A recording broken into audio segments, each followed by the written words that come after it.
All right, guys. Thank you so much for joining us for episode 77 of Black Coffee and Crime. Um, this week is just Brandy and I. Jackie is out this week, so hopefully she'll be back next week. So, as always, anytime any of us are absent, we be in need of prayer. So give going and grant us some grace and all of that. Thank you for all the new subscribers. I do see some on YouTube, then also new followers on Facebook and on Instagram. If you have not seen our pages, they are at Black Coffee and Crime on both Instagram and Facebook. So, anytime you want to know something, post anything, send us messages on either or at info@blackcoffeeandcrime.com. Or as always, anytime you watch an episode, leave comments. I did see a comment on one of our previous episodes on what was the guy's name? Stinky Francois Stinky something or other. Well, someone who watched the episode said that his ex-girlfriend's mom used to be a prostitute, and she encountered Stinky, but thankfully she got away. And I was like, damn. Mm-hmm. It's like, we talk about these stories and you never know, like, the people who watch. Yeah. If, you never know. There was someone who said that when we did the story on the Carr brothers from Kansas, they were, they lived in the city. And of course, there were some other stories where we had some serious connections, but yeah, so you just never know. So we do thank you guys for watching every week, as we bring you stories. And, if you have any suggestions for stories, let us know. We'd always, we want to hear from you. We'll do the story, if it's something that we can find easily, of course, we'll do it sooner. But if it's something we have to dig for, it's going to take a little bit, but definitely send those suggestions. This week, we're going to talk about a killer couple, like a serial killer, worst of the worst couple out of England, Fred and Rosemary West.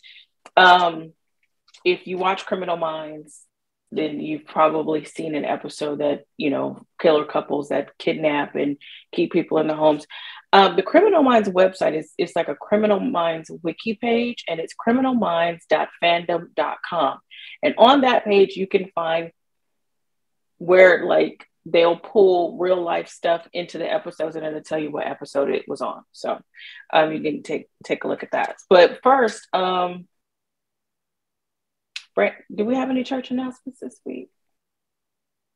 I don't think so. No, ain't nobody on the sick and shut in. Just keep Jackie in prayer. Just keep Jackie in prayer. Like I said, anytime any one of us is not here, there's a good reason why. So yeah, just keep Jackie in prayer. We always looking to buy new choir robes. So sound equipment, put your love offering in that door. Right, because right now we just open it with a rag. We got a rag through the keyhole and coming around, and that's actually how the door stays shut too, because you got to grab the rag and then shut the door on the other side and keep it. So, we got to have the deacons there around the clock to watch the front door, so don't nobody take the rostrum from in front of the church. I mean, if y'all don't know what a rostrum is, y'all ain't never had a church home. If you don't know what the rostrum is, okay? That means you never had one. I had one. But if you don't know what a rostrum is, that means you ain't never had a church home. Now, I found a story out of Kentucky last night from Melissa Dietz on Facebook. This story says that a 9-month-old baby was drowned in the bathtub after the mother fell asleep. Why was there water in the bathtub? Well, she put the baby in the bathtub to give the baby a bath. And then I don't know. The story doesn't say, the article from Melissa Dietz doesn't say if she fell asleep. While the baby was in the bathtub? No, like if she fell asleep in the bathroom while the baby was in the tub, or if she left out of the bathroom But the baby's 5 months, so I'm thinking you would have to hold the baby 9 months or 9 months to wash the baby. I mean, usually have them in a baby bathtub, usually not putting a whole tub of water at that age. And I definitely wouldn't leave the baby in the bathroom at that age. And again, it doesn't give that much detail, like if the baby was in a baby tub, but even if a child is in a baby tub, they can still slip if they turn over. It only takes a teaspoon. So even if so I don't know if the baby turned over, but it's crazy that you're actively bathing your child and you fall asleep. So I was like, is it drugs? Does she have a condition where she went to sleep? She has 2 other children and they were in the home. Was it exhaustion? At this point, the police weren't saying whether or not they were going to charge her, with any crime. They're still doing an investigation. But that's just pretty damn sad. I mean, to me, that's equivalent of leaving your kid in the car. Like, she might have just drowned the baby and said that she fell asleep. That's a possibility. Because who leaves their 9-month-old in a tub? Like, and that's what I'm saying. Sleep in the bathroom. Right. That's what I'm saying. Like, was it drugs? Like, if she was high, and this is all speculation. Narcolepsy. Or she's narcoleptic. Whatever the condition, like, what were the circumstances? Because that is very weird that you're bathing a child. And now, if the child was like 5 or 6 and you got up to do something, it's quick, I'm gonna do this. But you gotta hold a baby. I was bathing my daughter in the kitchen sink until she was 9-10 months old. I would still bathe her in the kitchen sink, or while I was in the bathtub, I would put her in with me. I don't think I left my daughter to bathe by herself. Like that, until she's probably 7 or 8, that I would actually leave completely out of the area and trust that she would be okay. But I still always keep the door open. You just never know. Kids slip and fall, but I was never one to be like, okay, there are 2. I'm leaving them in the bathtub. Oh, hell no. I'm going to sit right here on this toilet, on the lid of the toilet, and watch the baby play in the water. And, but it's, it's sad and tragic. Did you have any stories that you found this week on Al Gore's internet? No. Did you know that there was a plane that mysteriously dropped out of the sky in China? I vaguely remember hearing that. Yeah, it happened today at 7:37 or 7:47, with hundreds of more than 100 passengers. Gone. We're never gonna find out any information about that. Mm-mm. I mean, we still haven't found a trace of that Malaysia flight. Like, it's just. I think we'll find Amelia Earhart before they find what happened. I think they did find Amelia Earhart, didn't they? If they did, if they're closer to that than they are finding. At least they found the plane. They found the pieces of the plane for Amelia, but yeah, they ain't gonna give us no information. So that's weird too. All right, so we're just gonna go ahead and start talking about Fred and Rosemary West. Randy, did you want to talk about Fred or did you want to talk about Rose? I guess we start talking about Rose first. Okay. So go ahead. Yeah, Rose first. Okay, so she's of course the female side of this. She's much younger than her husband. Much younger than her husband. But I think when they got married, she was 17 and he was like damn near 30. 30, yeah. Yeah, damn near 30. But they started dating, or he started courting her when she was like 15. And one thing that he did find out about her was that at 15, she was already very promiscuous, very sexually forward. That's something that was well known about her in her village. Yeah. The whole neighborhood knew that. Yeah, everyone knew that. She had a very interesting life. Normally when you see couples, or in true crime or whatever, when you see couples, there's usually one that has had a horrible childhood and then draws the other one in. The other one may have been sheltered or just in need of attention or something. Very rarely do you have both people. Yeah. Who just came together in the most imperfect storm and created havoc. Like both of them, something's wrong with both of them. So Rosemary's life started off with her mom being committed to like an asylum for depression. And while she was at the asylum, they were giving her shock treatments while she was pregnant with Rosemary. Very pregnant, because the neighbor said the day she went, the next day she came home with a baby. So they were giving pregnant women shock treatment. So these are in the early days in the very uninformed days of psychotherapy and all of that. So they would do ice treatments. These were the days in the 50s where they were still doing lobotomies. So they gave this woman shock treatment. She has the baby. There may have been, and most likely was, some sort of effects on Rosemary.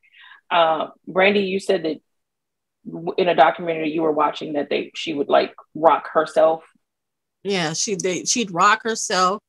I think she did have learning difficulties as well, because they would put her in, she was in the corner. They put her in the corner at that time and put a dunce cap on her.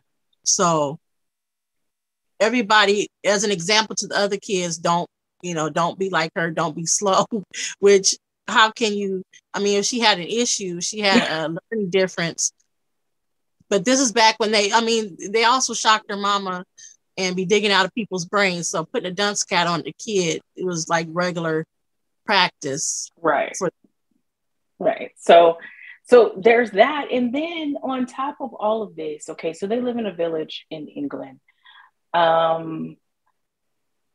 Even though this is disputed by some of her family members, it is also quite well known that her father molested her and raped her as a child. I don't know if he also had incestuous relationships or relations with his other children, but definitely with Rosemary.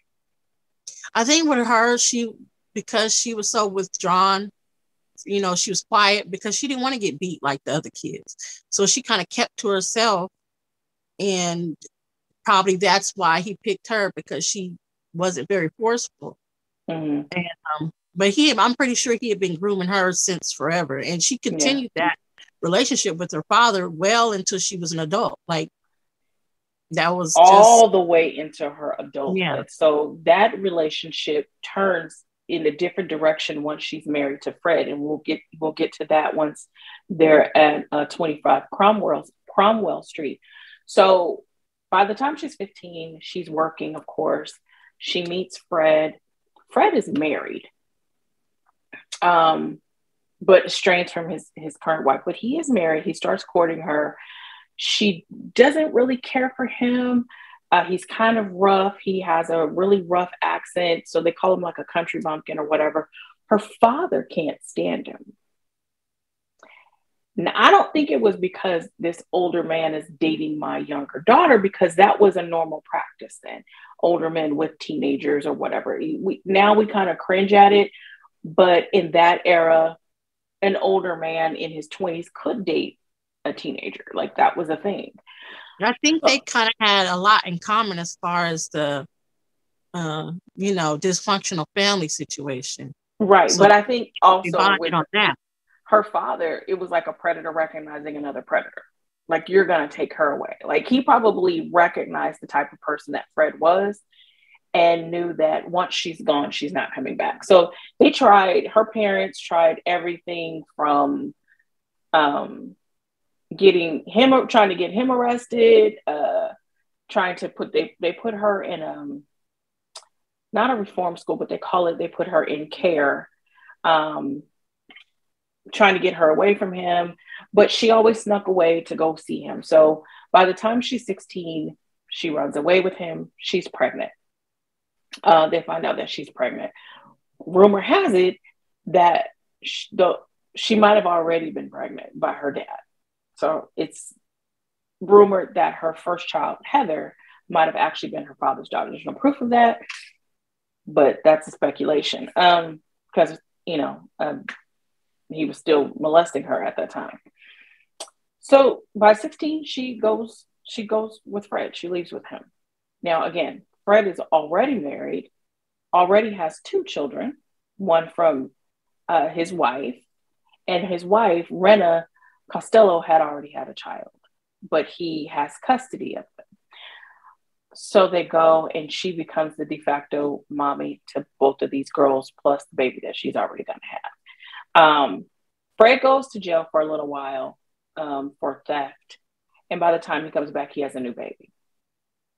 Now let's go to Fred. Whew. Fred has a very, very similar makeup to Rosemary. Like, his mom had like 11 kids. He was the baby. He was the favorite. They lived on a farm. Like, the dad was authoritarian, that whole trope. Something interesting happens to him. Was it a car accident the first time that he was in? Yes. He was in a car accident as a teenager, and he was in a coma for like 7 days. And they're saying that once he got out of that coma, his whole personality changed. He was quick to anger. He would go into these rages, which some people say if something does happen, head injuries do happen to you, you can change. But even prior to that, he had a thing about menacing and assaulting girls and women, like from the very beginning. He got in trouble for it. But he was always like, well, isn't this what everyone does? Like, it just didn't register to him that he shouldn't do this. I mean, his dad was doing all kind of stuff, and then having sex with sheep and showing his son how to have sex with the animals and all kinds of stuff. So there was all kinds of bestiality and just deviant sex. And he actually progresses in that later on in life, because once they're arrested and they do the search warrant, once they're arrested in 1992, they do find bestiality porn, child abuse porn, all of this stuff. So they're really heavily into this crap. So he keeps on, he keeps with his menacing the village or whatever. And then the second time that he has a head injury, he's assaulting this girl, but she knocks the shit out of him and he falls down a couple flights of stairs. So this further aggravates his already probably frontal lobe injuries, and it just makes it worse.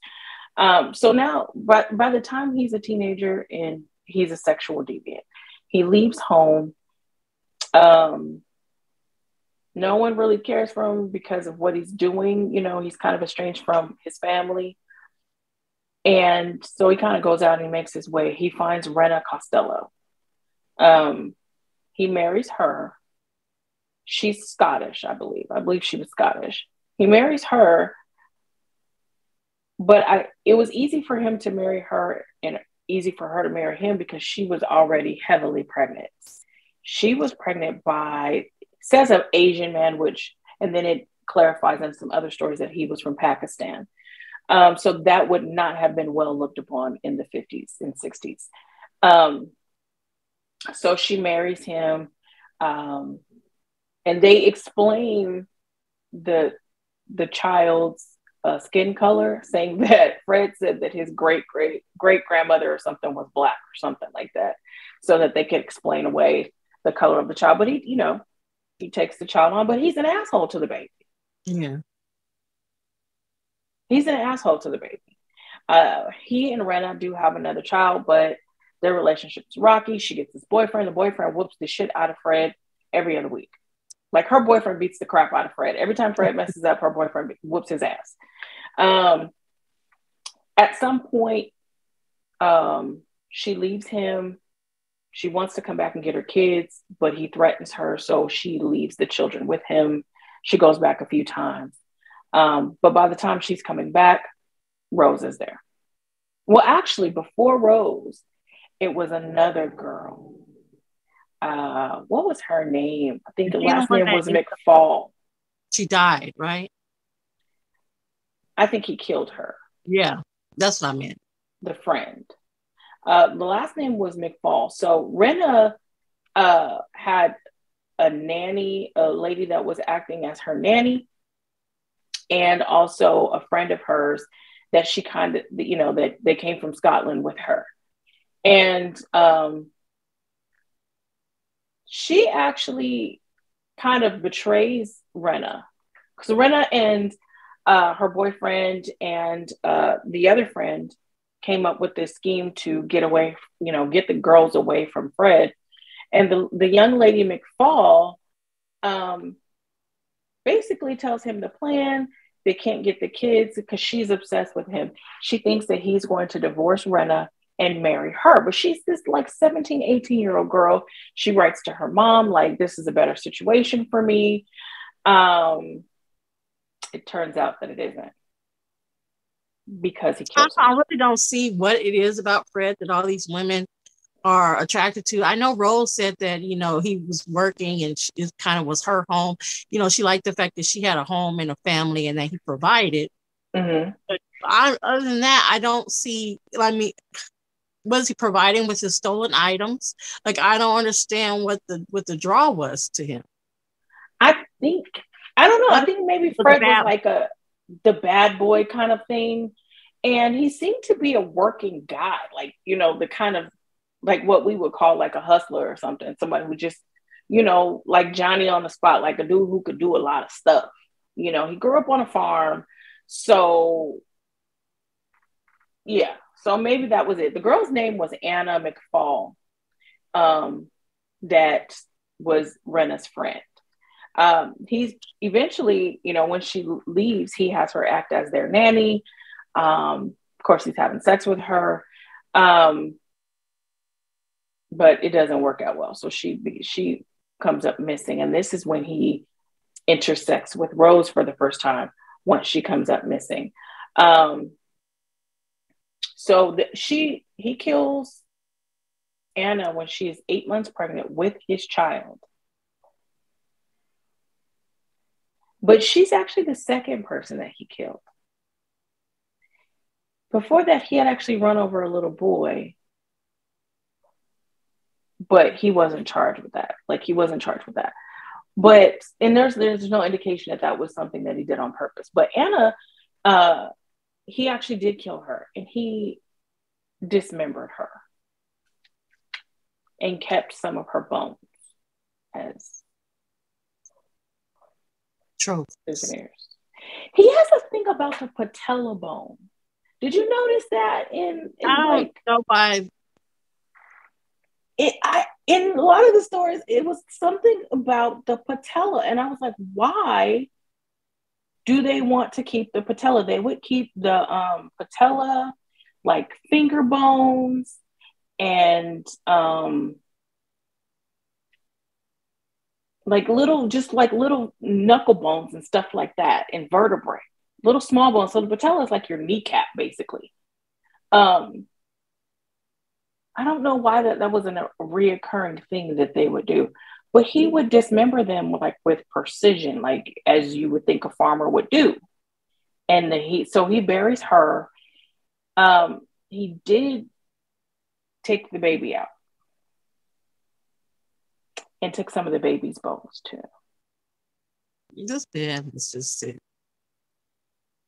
And this is pretty much for the other 12 victims that they find at Cromwell Street. This is pretty much what they do. They dismember them. Once he and Rosemary get married, or she goes and then they get married, she has a baby. Yeah, she has a baby. On prison. Mm-hmm. I think the first one they had was Heather. It was Heather. The first baby that they have together is Heather. She first starts off treating the other two girls fairly nicely. But I'm not sure what was the catalyst to have her start treating Anna Marie and Charmaine differently? It was because she told her that you're not my mom and I don't have to listen to you. That's what she told her. Right. So that started, and then she kept being more defiant, saying, I'm not doing that or whatever. Was she like 6? Yeah, she's a little girl. So she was just defiant, like saying, you're not my mom, the dad's gone, so she's left with her, and she's like, clearly she had a right not to like her.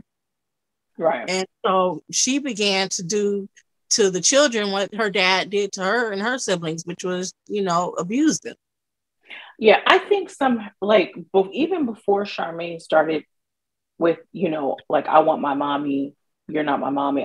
There had to have been some sort of abuse prior to that, because Rosemary was a teenager coming from an abusive situation. So she has no other, nothing else in her life that gives fair treatment to anything, And so she only knows this. She's by herself with these 2 kids. 3 kids. She have another kid, and the man who, the one who saved her and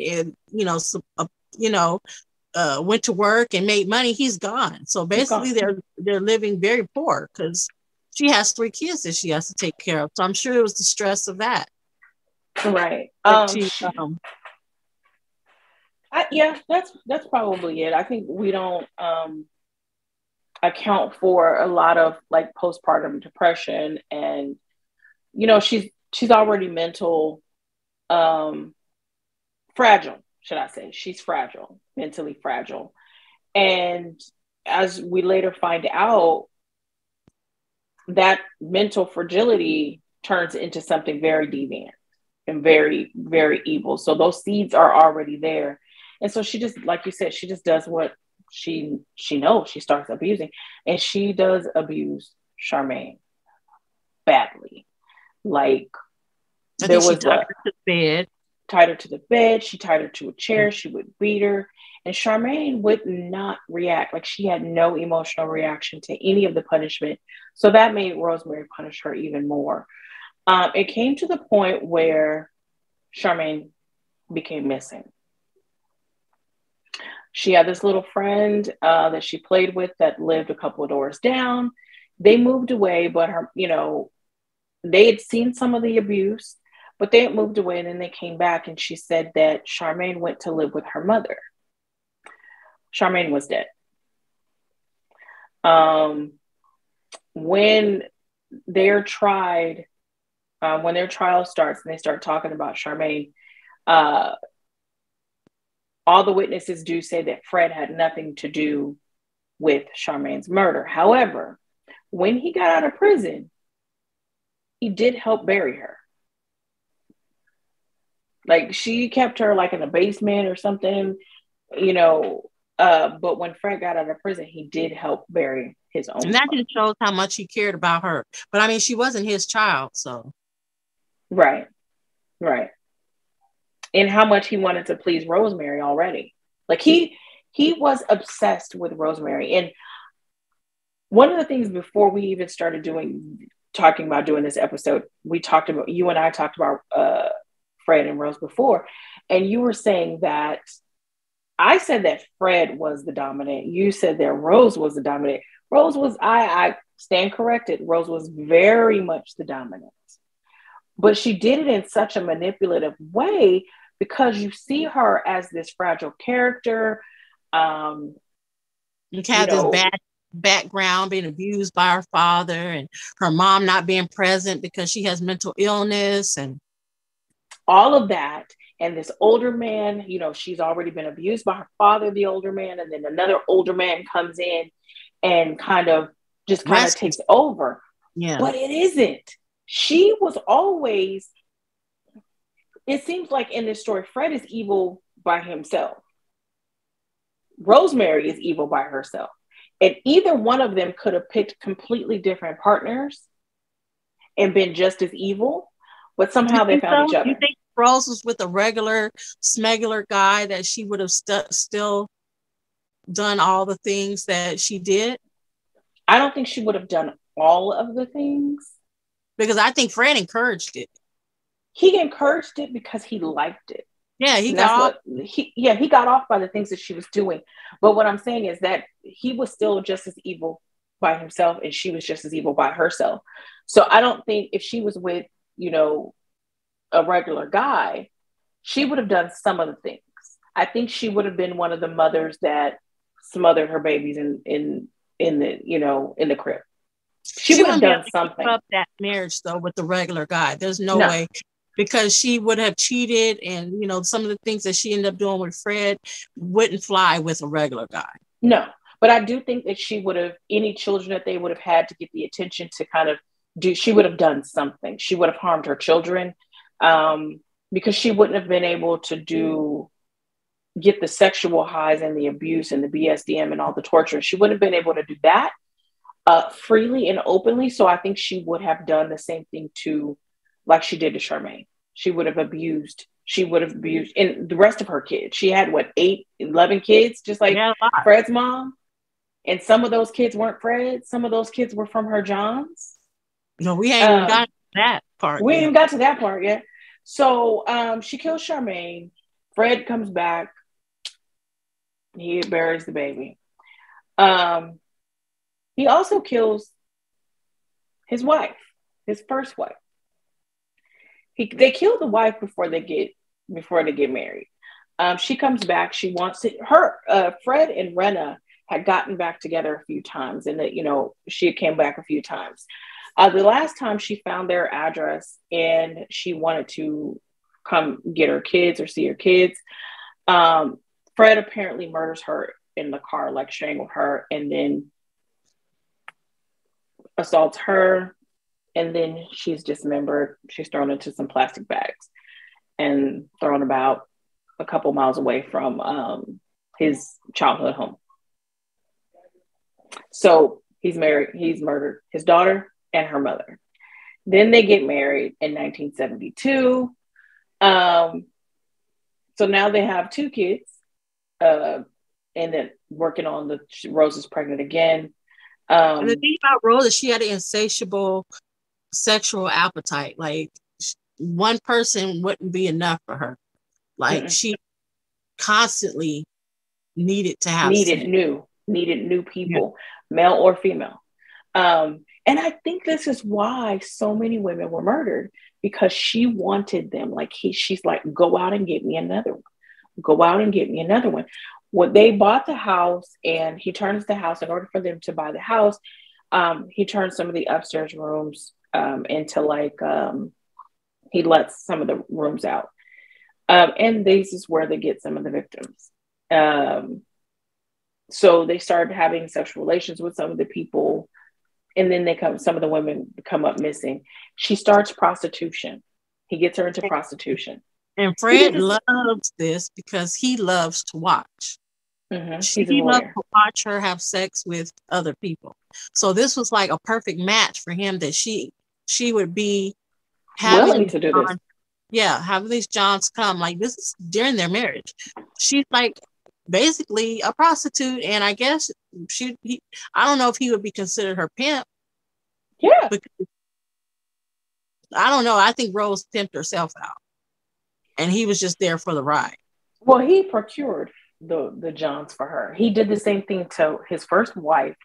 I don't think that with his first wife, I don't think that was as willing. She was as willing as Rose.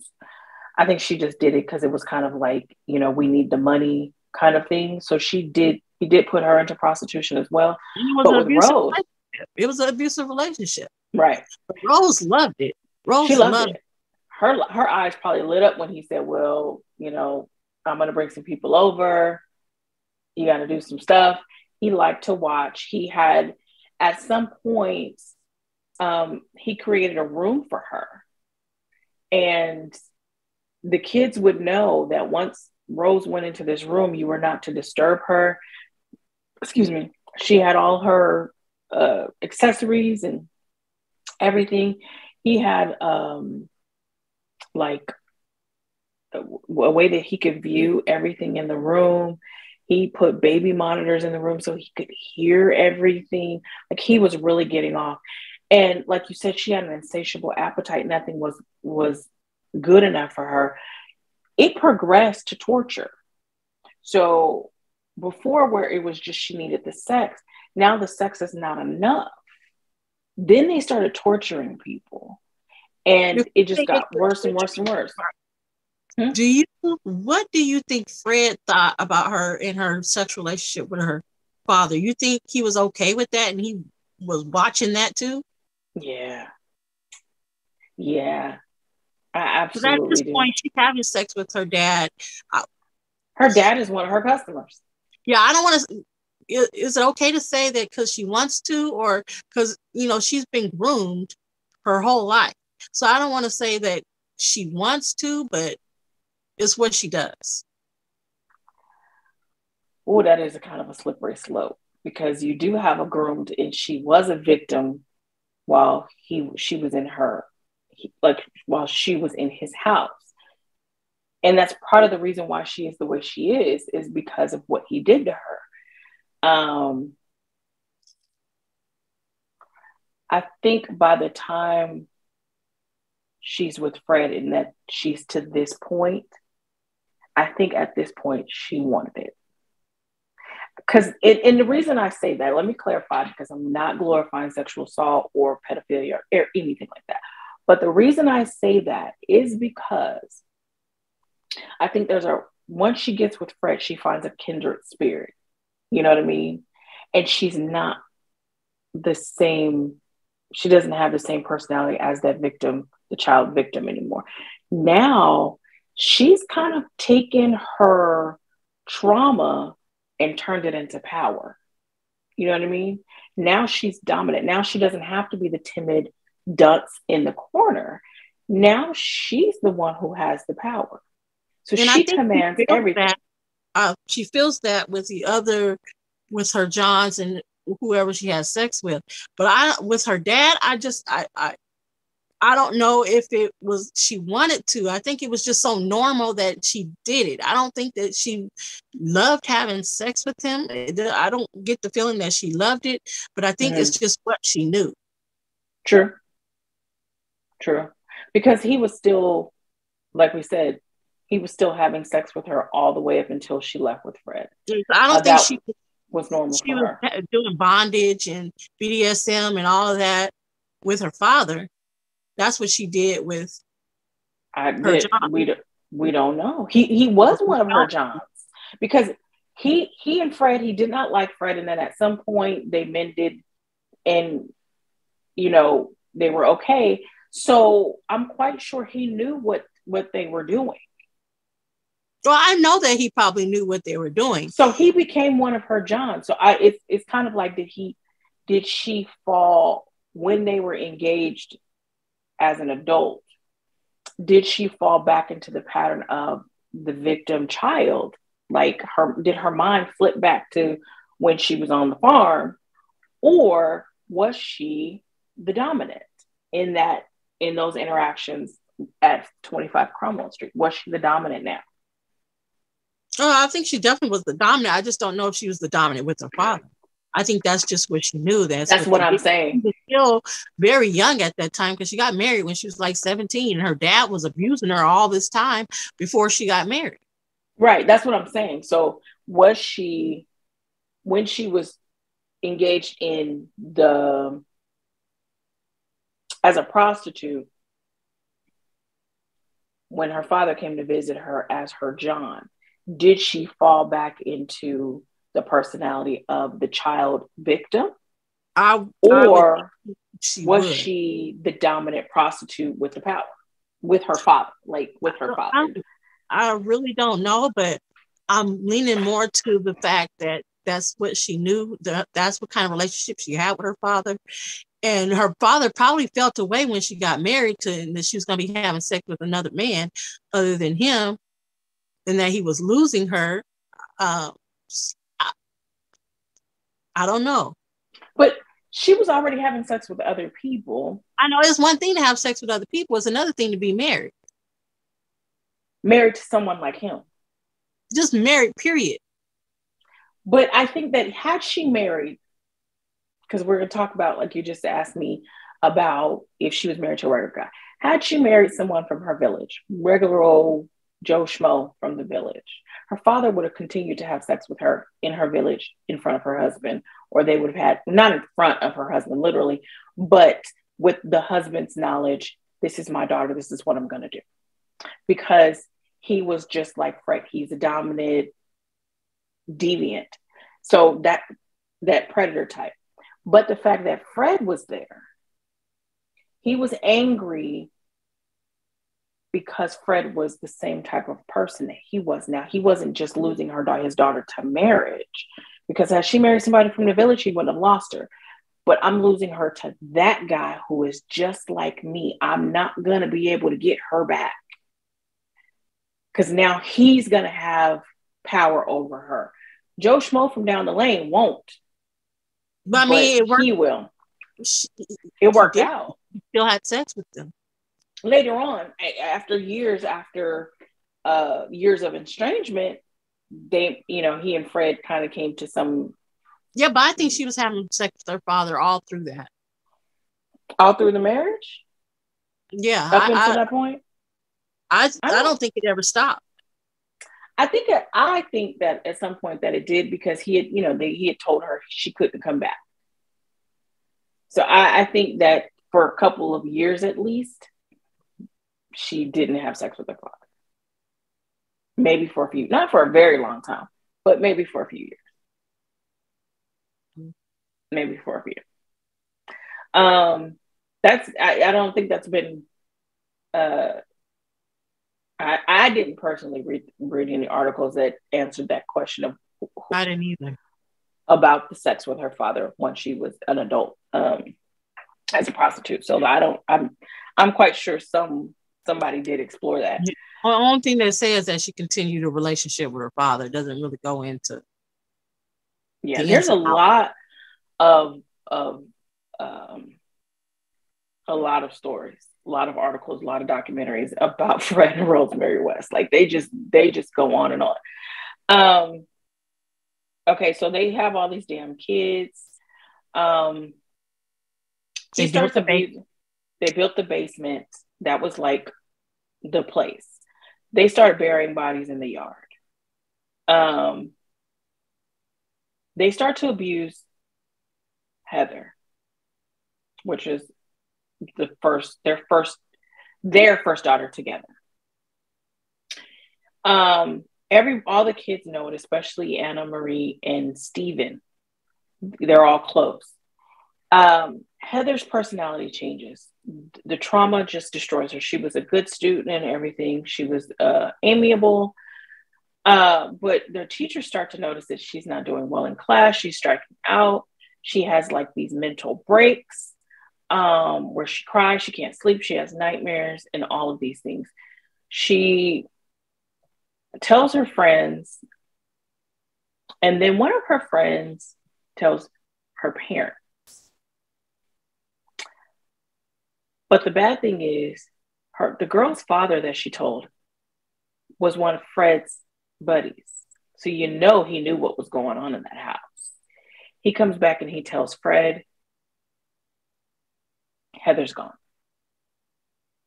He tells the kids that he comes up with all these excuses that she left to go get a job. She ran away. She does this, but Heather is buried under the damn patio.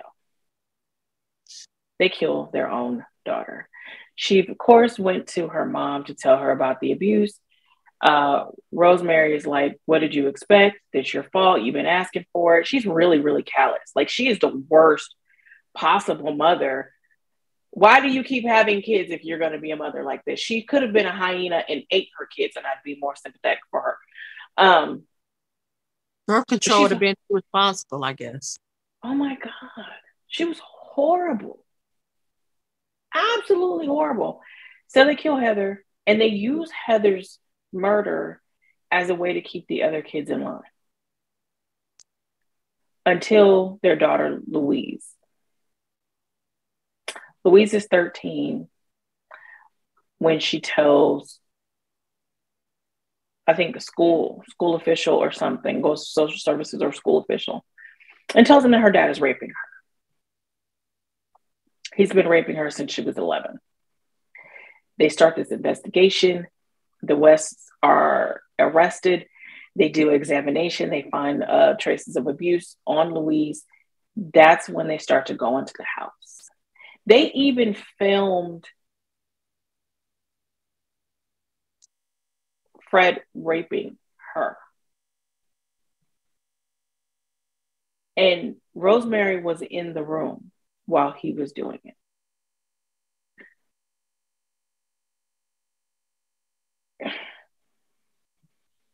Is there any other sick? There's no other sicker couple that I've come across than these two. Not even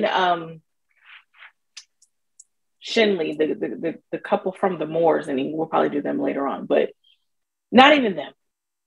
And I'm sure she's in this basement, she's seeing the torture, tools, blood on the wall. I mean, I'm sure she's seeing all of this stuff.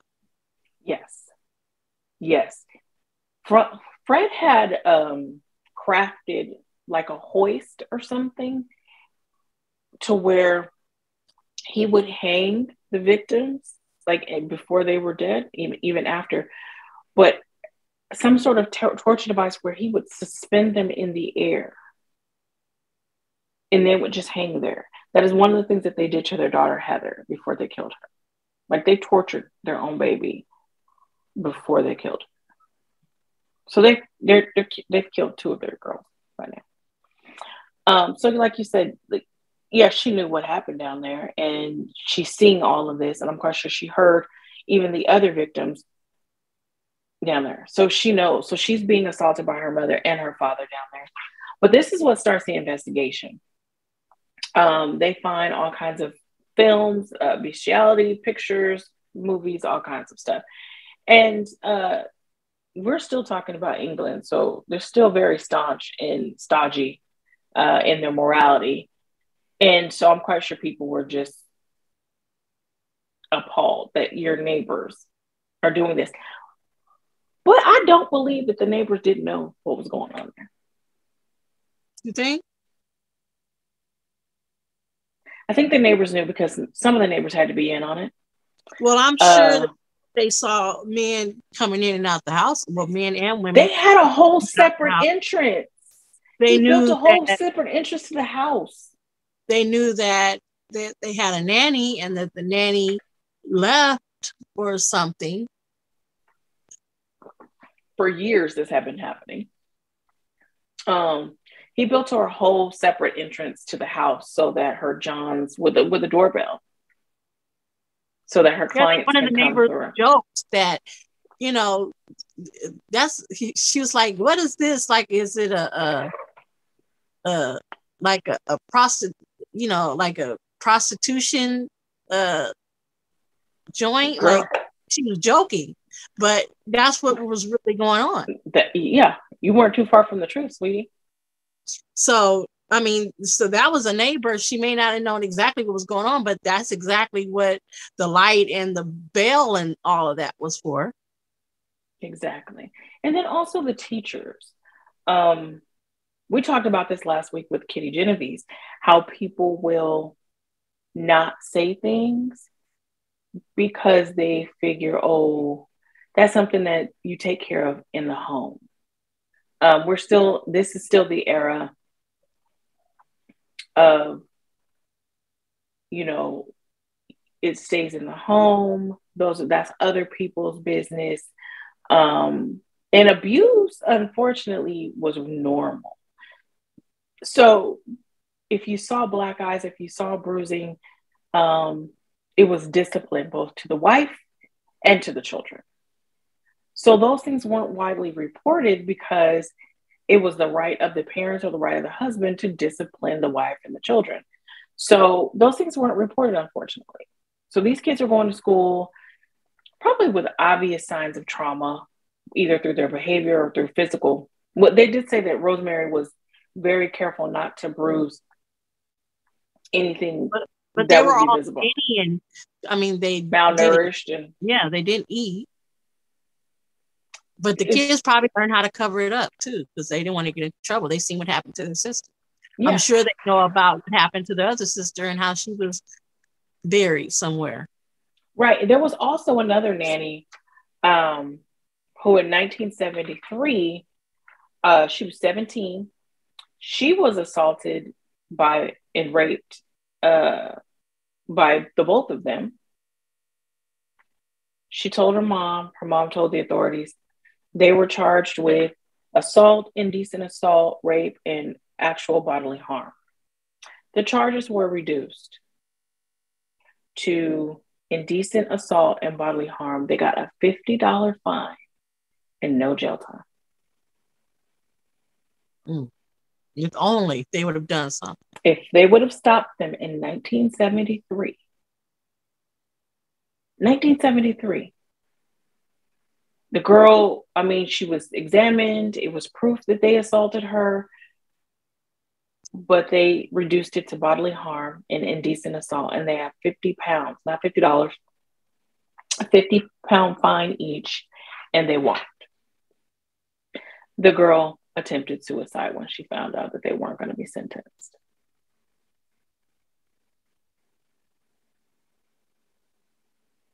But by that time, you got a missing child, a missing wife, a missing nanny ex-girlfriend. You have at least 3 or 4 people who are missing. And this wasn't a big, huge city. No, it was clearly, because this is in the middle of the AIDS crisis, and she's just sexing everybody. So clearly, they were, they're not in a big city where, basically, if somebody disappears, they went on a trip. They would know.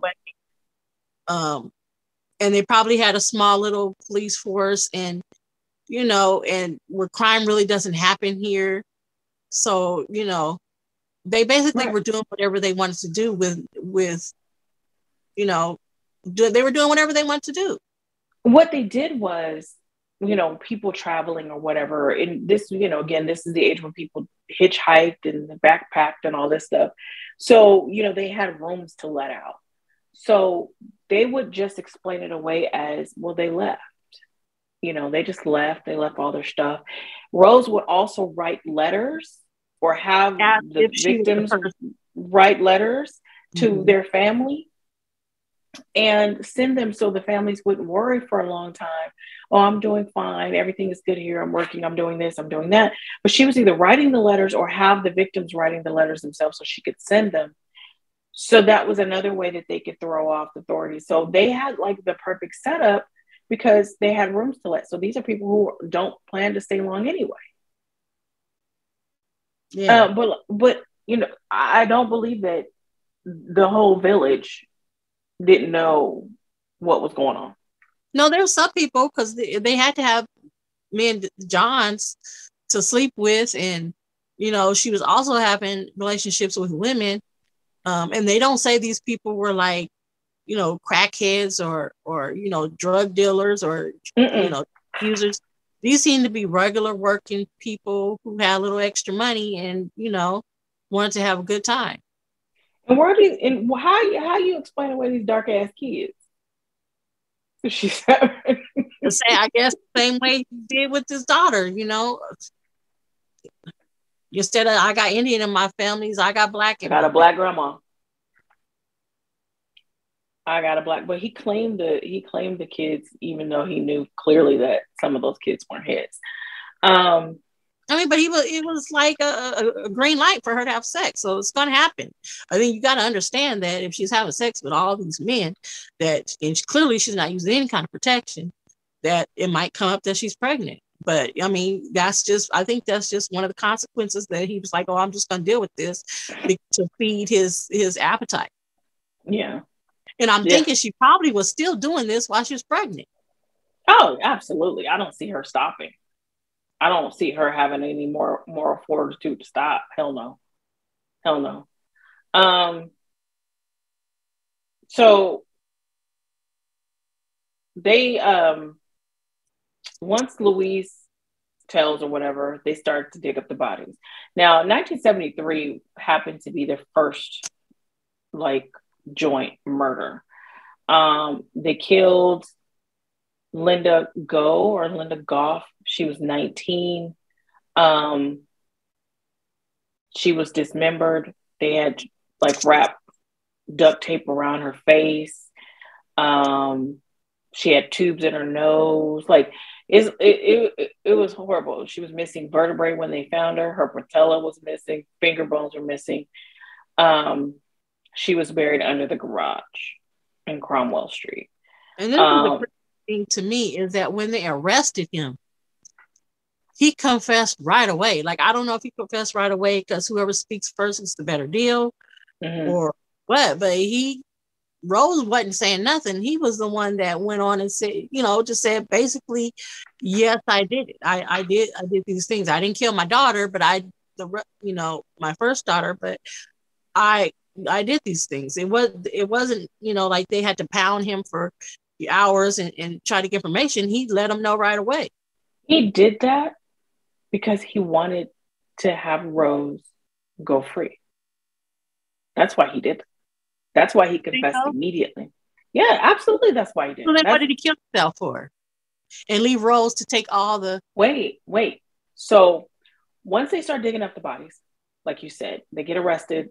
Louise doesn't want she doesn't want to go through it. She doesn't want her father in jail, even though he did all this, which is crazy. He confesses. He tells his son, Stephen, take care of your mom, sell the house, do whatever you need to do, get the money, take care of your mom. He did that out of love for Rose. So if he confesses immediately, then she'll get lesser charges possibly or none at all. Like he was the right. Because they had not killed a woman in England for like 30 years by this time, right? The last woman in England was killed in like 1957, something like that. So typically, no one believes when women are this damn deviant. No one, right? It's very rare. So if he confesses, they're going to believe that he was the aggressor. If they find any more bodies, But the thing is, Rose she can't keep her mouth closed. Like she has to.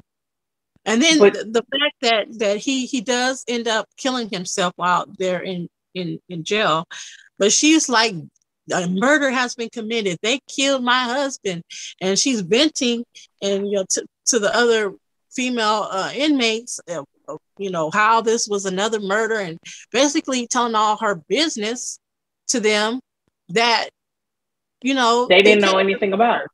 Yeah, they just couldn't let her. Clearly so when he confesses, he does so out of love for her. He does so to divert the attention away from her. But this is what happened. They go to court together. They're leaving court. He reaches out to touch her hand. She's like, whatever.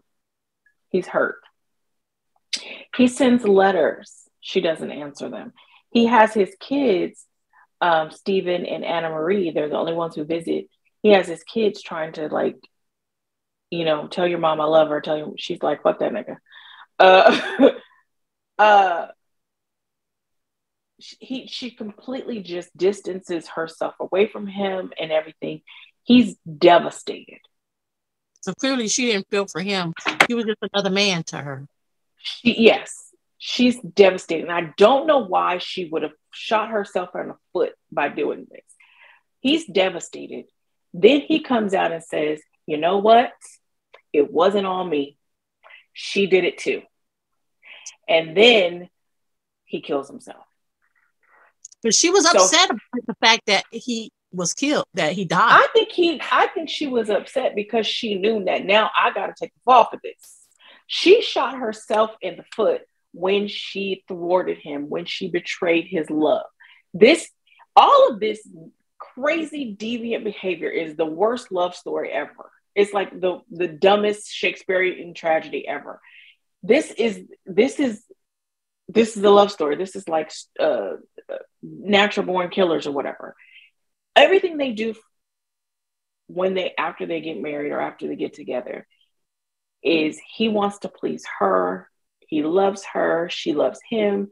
So when he confesses, he does that because he wants to protect her. The same way when he buried Charmaine, he wanted to protect her. All these bodies in the yard, in the garden, to protect Rose. He confesses to protect her. She basically grinds his heart into the dirt, and he can't take it. So it's even the Rena's boyfriend that used to beat him up back in the day. He had said that the first fight that they got into, the guy hit him a few times and they fought a little bit, and then Fred just stopped fighting. Like he just rolled over into like a roly-poly. And he's like, he cannot stand up to a man, but he'll willingly abuse a woman. That's what that Fred was more fragile than Rose was all the time, but no one knew it until this moment. No one knew how fragile he was. She was running her mouth in jail, so somebody would have found out anyway. One of the inmates would have told, especially about the whole thing with your daughter and everything. But if he had lived and been convicted solely on most of those murders, and the defense was able to spin the narrative that she was an accessory, he brought her along, she was abused. If they brought all of that into court about her life, how she was abused and how young she was, she would have gotten off with everything. Yeah, her being abused her whole life, and right, she gets this man. She would have gotten away with everything. So that's what he was trying to do. Unfortunately, she didn't understand the assignment, and in all the signals that he was trying to send her, maybe in some of those letters he would have been telling her, just let me do this. Just let me do it. They're going to hang me. They're going to kill me. That's fine, but you get to walk. I'm going to take care of you still. She didn't understand that. She betrays his love. And then he's like, well, fuck her. I didn't, it's whatever. And then he puts a cap on it by committing suicide. I confess to all of this. I'm going to tell you exactly what happened. The only one that I did not kill was my daughter. Mm-hmm. Because it's proven that I was already in prison when this happened. The Charmaine's friend, her mom testified and was like, no, Fred wasn't there.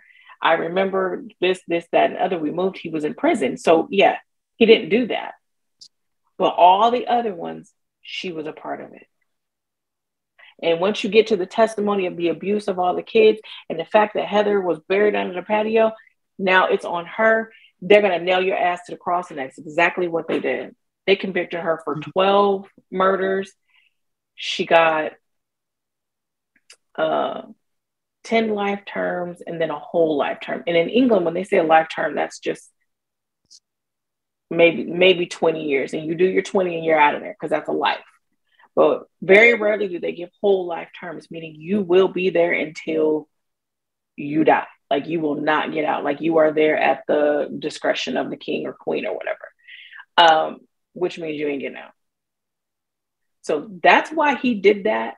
And that's why her ass is still there. So he committed suicide in prison. I think he cut his throat or something. Didn't she die? Or she's still yet? I think Rose is yet holding. Let me see.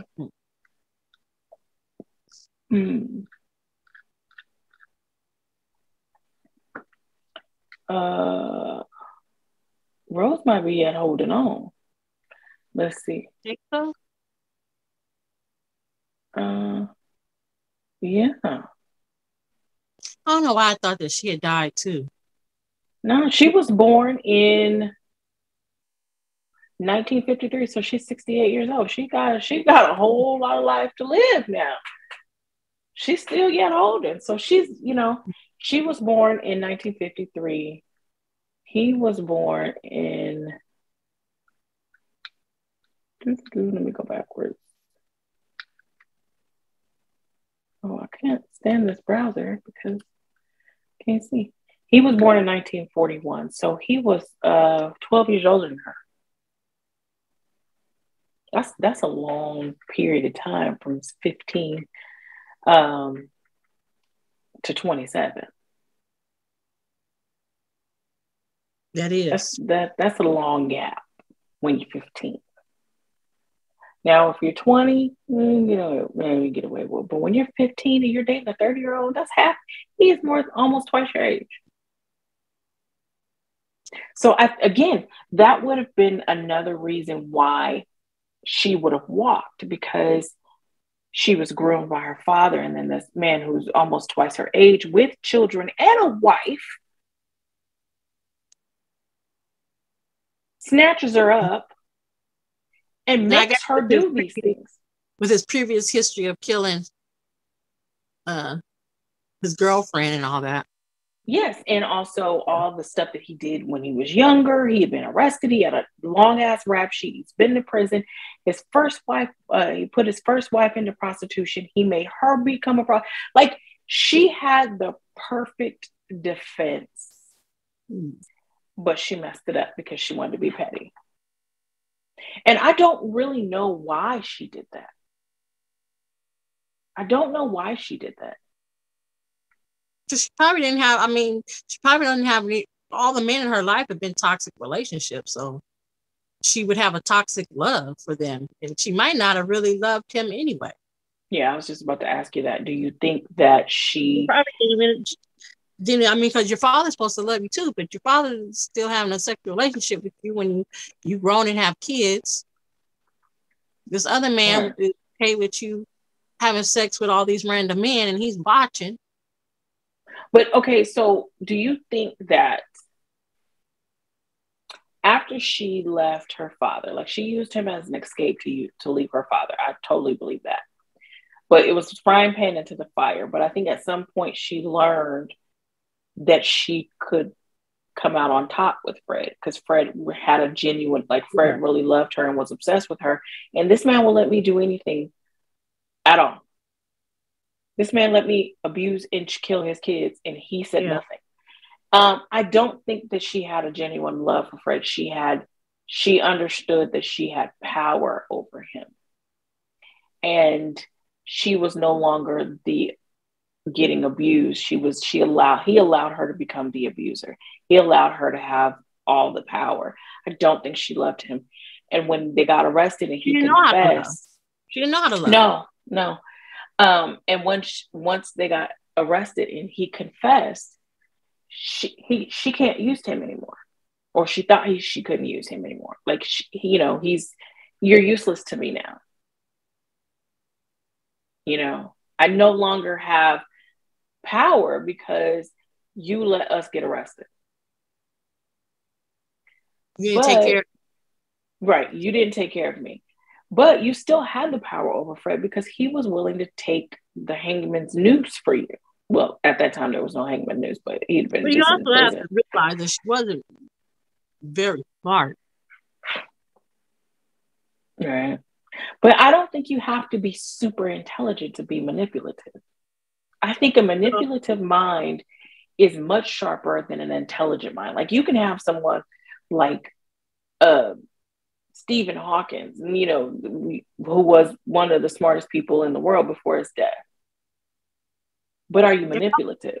And probably too, because she never felt genuine love. Like, you know, somebody not genuine touch.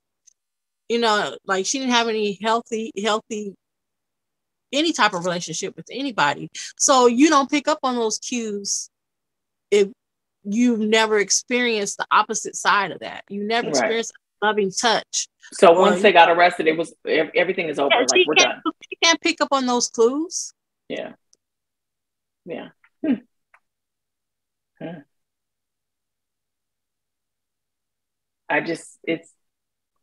This is one of those things that, like, I do. The whole story is like everything was just wrong, from his upbringing to her upbringing to them meeting. Everything that they touched, they completely destroyed. I do believe that Fred would have been just as deviant with someone else, because obviously he was. I think he would have, if they had not met, he would have killed every single woman that he came in contact with. Like, he would have been a serial killer. He would have been like the Yorkshire killer, the Yorkshire Ripper. Just randomly killing women. But I think, and then her, I think, like I said, I think she would have been one of those mothers married to a regular guy and killing all her kids and ended up in an asylum. But once they got together, they were just a bad mix. Yeah, and they were just a horrible mix. Until yeah. If Louise hadn't told, they would have still been doing that. And she might have been coming. She might have came up dead. Mm-hmm. Oh yeah. If the police had not taken that little girl seriously, she would have been buried with her sister. When I don't know if you read this, but it's very morbid. But when she killed Charmaine, she cut her up, or was it Heather? One of the girls. I think it was Heather. He joked about it, saying that she put her, the way she dismembered her, something like you wouldn't have recognized the parts or something. And he's like, he asked her, like, why did you cut her up like that? And she's like, because she wouldn't fit in the dustbin. Like, did they put her in a cooler or something like that? Or is that somebody else's story I'm thinking about? Well, they put Charmaine when she first killed Charmaine, she like put her in the cellar or whatever, and then they buried her once he got home. But with Heather, I think she's the one where she cut her up and they put her into bags. Like she really cut her up really bad. And it was kind of like a anecdote. Like, why'd you cut her up like that? Because she wouldn't fit in the dustbin. Like, duh. Like these are really horrible ass people. They have since bulldozed 25 Cromwell Street. Thank sweet baby Jesus that they did. Because I can't imagine wanting to do anything. I wouldn't even want to build my house on top of that site. Like, you couldn't tell me. I couldn't live in that house knowing what happened in that basement. Nah. Even if you renovated it, you know what happened. And because this was a widely known trial and story, what horrible things happened in that basement. Yeah, the village is gonna tell you. Like, you sure you want to be in that house? Like, why? What happened there? They had people buried in the garden. What? No. Mm-mm. Yeah, there's so many different questions about their psyche and what they thought and how this could have gone. But there are a lot of documentaries that you could watch. I will post some of them in the notes, as well as some of the articles but there's a lot of, just take your pick, just put Fred West, Rosemary West, and you'll get a litany of information about all of them. So that was our take on this killer, horrible ass couple. If you have any comments, leave them on the episode or Facebook or Instagram. Be respectful at all times, though, because it could go bad. Because we're going to cuss you out and then we're going to block you. At least I will cuss you out and then we'll block you because I'm petty. Okay? I'm not just going to block you because you said something we don't like. No, you're going to get the business and then we'll block you. So that's how we work. But we will see you guys next week. If you have any suggestions for shows, please let us know. Facebook, Instagram, or leave the comments on any of our YouTube episodes. So we'll say goodnight, and I'm going to go ahead and answer that call. So good night, y'all.